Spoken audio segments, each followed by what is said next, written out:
Hi everyone, this is Christina Chorianopoulou from Greece. I'm very, very happy to be here. And thank you so much, Rob, for the opportunity and everybody for attending. I am a freelance EFL teacher based in Athens, and I also teach online. And today I'm going to be talking about project-based learning in tutoring in particular, and how it can be the center stage for our teenage learners. I really like thinking and working in reverse, so I'm going to start with reflections, not my own, but my students' reflections taken from their personal learning journals. What I particularly like about this is that it really shows how working on a project could help us discover and develop our skills, how it can connect us both emotionally and physically to the world around us, and why language learning really is not stale. It's something very, very rewarding. It's a lively and engaging ongoing process. In tutoring, normally we think that things are very secluded, but the truth is that learning can be very focused, can be focused on the needs of the learner and on their interests, and that's what I tried to do while we worked on those challenges, as we call them, during our courses with two 15-year-old learners over the past year. We worked on literature and game design, gameplay, and a lot of game design as well. And what we tried to do was basically untangle all the ideas, the different ideas that we had for taking our learning a little bit further, and form them into a unity that would help us develop. The first project is called The Book and Beyond. It was named by Mike, the one who did it, really. And what it actually involved was concurrent, extensive, and intensive reading. What he did was decide on books that he wanted to read, and then delved into them to explore how they worked, both on a linguistic but also on many other levels as well. That's why all our lessons were inquiry-based, and all the questions were coming out from the student rather than from me to him. My goal was to make sure that he had all the tools he needed to evolve his creative thinking skills, his critical thinking, and naturally he ended up involving a lot of other principles into his learning as well, and a lot of other people, like his school teachers, his history teacher in particular, because he wanted to do a comparative study on colonialism in Northern Africa.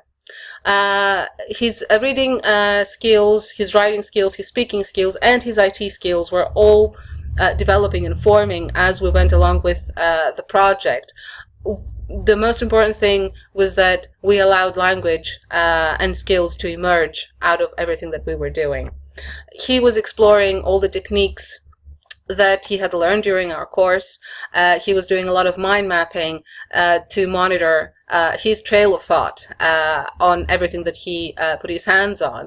And creation was a very big part of the project as well, because he decided that he wanted to extend the plot of the books that he was reading and also write more himself.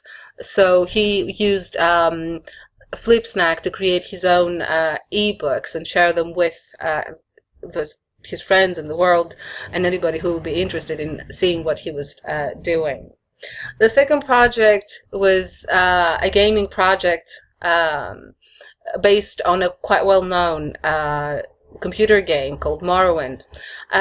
With my student Nick, who was also 15 when we started this, we designed our own game-based lessons.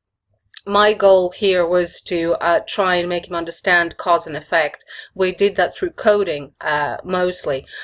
Cause and effect not only on the social level and the impact that our actions have, but also on a linguistic level, on why choosing one word over the other could make a difference in what we do and what we understand. He decided that he wanted to create his own content for himself to understand and to play, because he was creating a game mod, but also for his friend and his environment, inviting them in to the world that he wanted to have around him. naturally, we use a lot of different disciplines while doing this project. Physics and maths were the top ones, and also involved his school teachers while doing the project. All his skills were developing almost naturally and simultaneously as the project was moving along, because he had to. The language was coming out because he needed to express himself, and he needed to make the game mod functional for everybody to use. A lot of coding and construction. He was creating his own game characters. He asked for feedback from all his friends.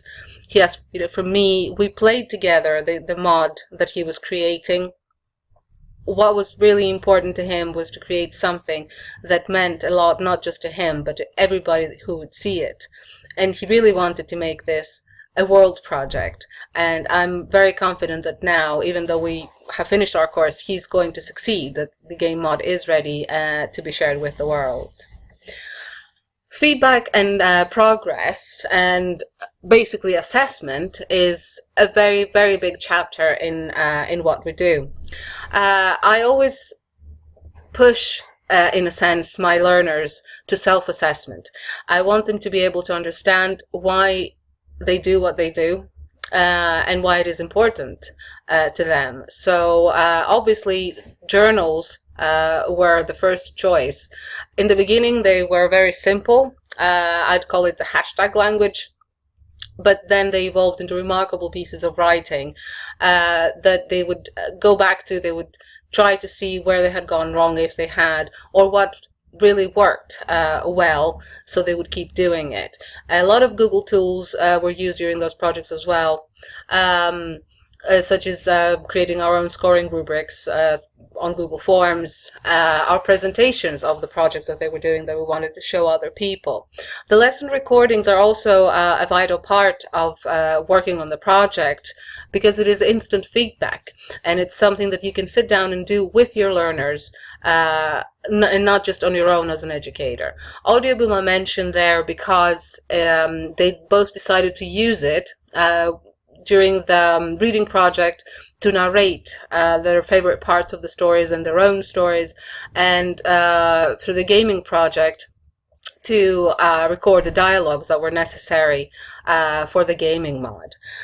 Reviews and observation by our peers were also a very big part of assessment. The peers of the students were one category. Everybody was involved in it, everybody gave their feedback, but also my own as an educator, because many of my colleagues got involved into observing what was going on during those courses, and how a project could really help boost the skills of the learners and help them achieve their goals.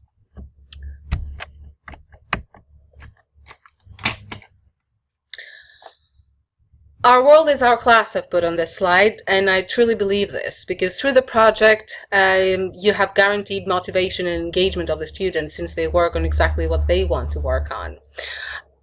Dynamics start from the individual, from knowing what it is you want to achieve and deciding how you're going to achieve it, and then it evolves into the group dynamics, because you share your idea with your environment and the general environment and see how it works.